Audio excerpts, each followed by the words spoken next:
Hello students.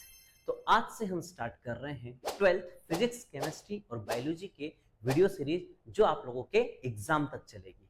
तो आज का दिन है फिजिक्स के लिए और इसके अंदर एक बहुत महत्वपूर्ण टॉपिक हम लोग पढ़ने वाले हैं, कूलाम का नियम।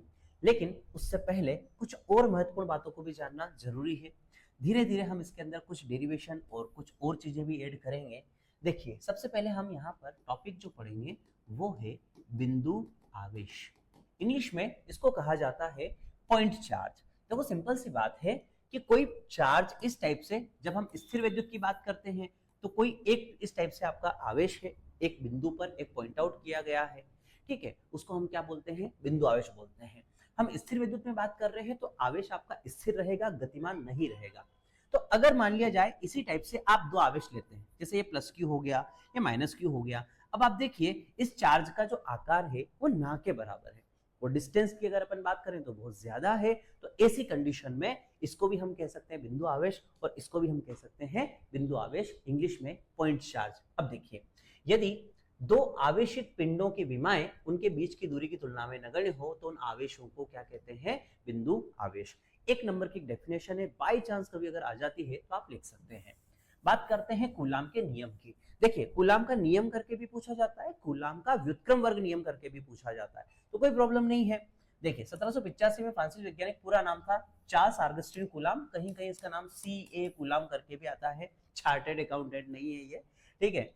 नियम की अपन बात करते हैं यहाँ पे, भाई उन्होंने क्या किया कि दो आवेशों के बीच में लगने वाले बल का मान ज्ञात किया। अब देखो, मान लो एक धनावेश है और ये वाला भी धनावेश है। मान लो ये धनावेश है और ये ऋणावेश है और ये ऋणावेश है और ये वाला भी ऋणावेश है। तो क्या बल लगेगा? भाई सजातीय आवेश अगर होंगे तो भाई एक दूसरे को दूर फेंकने का प्रयास करेंगे, यानी कि अगर दोनों सजाती है तो यहाँ पे प्रतिकर्षण बल कार्य करेगा। अगर दोनों आपके यहाँ पे माइनस माइनस है तो यहाँ भी प्रतिकर्षण बल कार्य करेगा, और अगर अपोजिट हैं तो यहाँ पे आकर्षण बल कार्य करेगा। कहने का मतलब है उस आवेश की प्रकृति के आधार पर हम कह सकते हैं कि वहां पे प्रतिकर्षण बल लगेगा या आकर्षण बल लगेगा, यानी बल तो लगेगा, फोर्स जिसको अपन कह रहे हैं। तो देखो, इसको समझने से पहले अपन एक और थ्योरी समझ लेते हैं। दो वर्ड आप लोगों ने बहुत सुने होंगे, एक होता है समानुपाती और इसी प्रकार से एक वर्ड और होता है अनुक्रमानुपाती, और एक वर्ड होता है व्युत्क्रमानुपाती। देखो भैया, फिजिक्स के अंदर आपके जब चुंबक वाला पार्ट पढ़ोगे, आगे कुछ और पार्ट पढ़ोगे, तो वहां पर भी ये वर्ड बार बार आएंगे और बहुत सारे बच्चे कंफ्यूज हो जाते हैं। इसको हम प्रोपोर्शनल बोलते हैं, इसको हम डायरेक्टली प्रोपोर्शनल बोलते हैं और इंग्लिश में इसको हम इनवर्सली प्रोपोर्शनल बोलते हैं।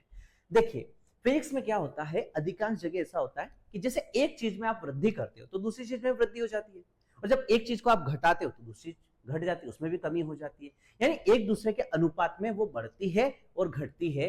इसी को हम कहते हैं समानुपात, यानी कि समानुपाती, या अनुक्रम। अनुक्रम का मतलब होता है उसके पीछे पीछे या उसके साथ साथ, तो उसको अपन क्या बोलते हैं? अनुक्रमानुपाती। तो अगर मैं कहूं ए का मान बढ़ा रहा हूं तो बी का मान भी बढ़ा रहा है, एक का मान घटा रहे हैं तो बी का मान भी घट रहा है, तो इसको अपन बोलेंगे ए बी के क्या हो गया?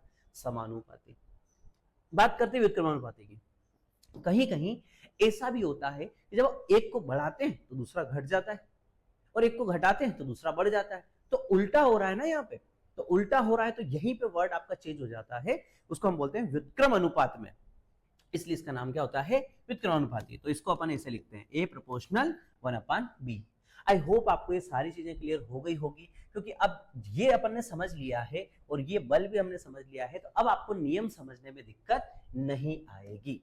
देखो, नियम क्या कहता है? नियम कहता है कि आपके पास दो आवेश हैं, चलो एक को मान लेते हैं Q1, एक को मान लेते हैं Q2। नियम क्या कह रहा है कि नहीं, दो आवेशों या बिंदु आवेशों के मध्य लगने वाला आकर्षण या प्रतिकर्षण बल, क्योंकि दोनों टाइप के बल लग सकते हैं, ठीक है भाई, आकर्षण बल और प्रतिकर्षण बल, उन आवेशों के परिमाणों के गुणनफल के अनुक्रमानुपाती।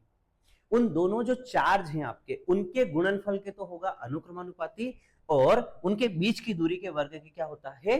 व्युत्क्रमानुपाती होता है। यहां से ये कथन हो गया आपका। इसका जब हम मैथमेटिकल रूप अभी पढ़ेंगे उसमें आपको ये और आसानी से समझ में आ जाएगा। देखिए, हम दो बिंदु आवेश लेते हैं यहां पर। पहला वाला जैसे यहां पर ले लेते हैं Q1, ठीक, यहां पर, और इसी टाइप से ये ले लेते हैं Q2, और बीच की जो दूरी है वो अपन ले लेते हैं R, ठीक है। अब देखो, हम कथन पे चलते हैं। तो कूलाम के नियम के अनुसार पहला कथन क्या था कि जो लगने वाला बल है, अब आप देखिएगा मैं जो समीकरण लिख रहा हूँ कि उन दोनों के बीच में लगने वाला आकर्षण या प्रतिकर्षण बल यानी कि F उन दोनों आवेशों के यानी कि आवेशों के परिमाणों के, परिमाण ये हुई क्या, मैग्नीट्यूड के गुणनफल के समानुपाती होता है। और इसको डाल देंगे समीकरण नंबर 1। मतलब जितना आवेश उतना बल, अगर आवेश कम है तो बल भी कम लगेगा, आवेश ज्यादा है तो बल भी ज्यादा लगेगा। ये पहली समीकरण हो गई।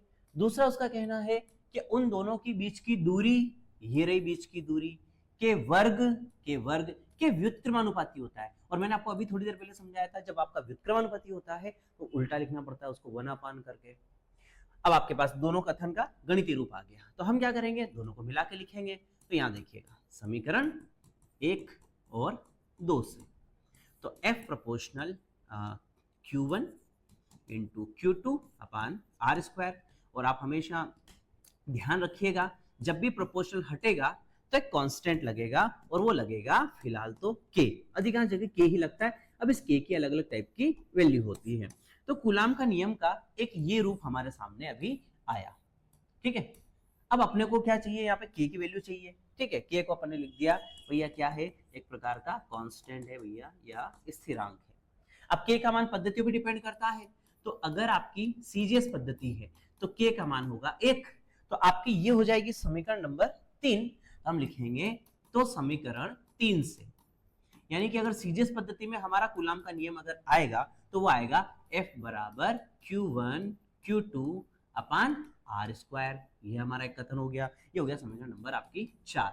लेकिन भैया CGS पद्धति से काम नहीं चलेगा, मेन जो पद्धति है वो तो SI पद्धति है।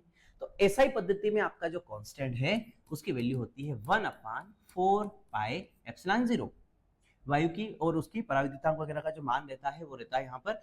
अब अपन वापस इस समीकरण में मान रखेंगे तो F बराबर, अब देखो इस K की जगह आपका कांस्टेंट आ जाएगा, है ना, यानी कि वो, तो F बराबर हो गया 1/4πε0 Q1 Q2 अपान R²।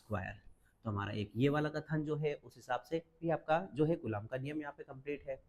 अब इसकी भी एक वैल्यू होती है, वो होती है 9 × 10⁹ न्यूटन मीटर स्क्वायर प्रति कूलाम स्क्वायर। अब उस वैल्यू को भी अपने को यहाँ पे रखना पड़ेगा, तो हमारा आखिरी और फाइनल जो बनेगा समीकरण वो बनेगा F बराबर, इसको इससे लिखते हैं, चलो F बराबर 9 × 10⁹ इंटू वापस आपका Q1 आ रहा है, Q2 आ रहा है, और अपान में R²। और ये हो गई आपके समीकरण 4, ये हो गए समीकरण 5, और ये हो गए समीकरण 6। तो इस टाइप से आपका ये पूरा का पूरा कूलाम का नियम है, जहां पे अपन कथन से स्टार्ट करते हैं, दोनों को मिला के लिखते हैं, कांस्टेंट आता है। कांस्टेंट की हम 3 टाइप से वैल्यू लिखते हैं। पहले हम 1 वैल्यू लिखते हैं तो ये समीकरण आती है, फिर हम 1/4πε0 लिखते हैं तो ये वाली वैल्यू आती है, और फिर इस वाली वैल्यू को लिखकर देखें तो ये वैल्यू आती है। एक और चीज, बल का मात्रक न्यूटन होता है, तो चाहे आप CGS पद्धति लिखो या ऐसा ही लिखो, हर जगह न्यूटन लिखना नहीं भूलना है, ठीक है। क्योंकि एट द एंड हमने क्या पढ़ा, एट द एंड हमने बल पढ़ा, तो बल का मात्रक न्यूटन होता है, तो आपने बल ही तो निकाला यहाँ पे, तो इसलिए यहाँ पर इसके भी आखिरी में क्या आएगा, न्यूटन। अब देखो इस क्वेश्चन के वेरिएशन समझाता हूँ मैं आपको, क्वेश्चन कैसे आता है। क्वेश्चन आएगा कूलाम का व्युत्क्रम वर्ग नियम क्या है 2 नंबर में, तो आपको क्या करना है, हेडिंग डालनी है, डेफिनेशन लिखना है, और डेफिनेशन के बाद आपको या तो आप ये लिखना चाहो ये लिख सकते हैं, या लिखना चाहो ये, CGS मत लिखना, SI पद्धति के बारे में लिखना है, तो आपको डायरेक्ट ये लिखना है। अगर 3 नंबर में पूछा जाता है भाई व्युत्पन्न कीजिए लिखिए, तो भाई 3 नंबर में आंसर हमारा बड़ा आएगा, तो 3 नंबर में आप ये पूरा लिख सकते हो। 4 नंबर के लिए हम कह नहीं सकते, क्योंकि 4 नंबर में आपकी गाउस प्रमेय भी है, समांतर पट्ट संधारित्र वगैरह वो दूसरी चीजें भी है, तो क्या है उनकी थोड़ी पॉसिबिलिटी ज्यादा बनती है। तो ज्यादा से ज्यादा अगर ये आएगा ना तो 3 नंबर में या 1 नंबर का कोई ऑब्जेक्टिव हो गया सही जोड़ी में, इस टाइप से आ सकता है। तो वीडियो को आप पूरा जरूर देखें, और अगर आपको समझ में आया हो तो अच्छी बात है, नहीं आया हो तो रिपीट करके आप जरूर देखिएगा और इसको अच्छे से उतार लीजिएगा, स्क्रीनशॉट ले लीजिएगा। अच्छा लगा हो तो दूसरे बच्चों को भी आप जरूर शेयर कीजिएगा। नेक्स्ट हम केमिस्ट्री और बायोलॉजी भी 12th में स्टार्ट कर रहे हैं, जो आपको बैक टू बैक क्लासेस जो है हम देना स्टार्ट कर रहे हैं। Thank you.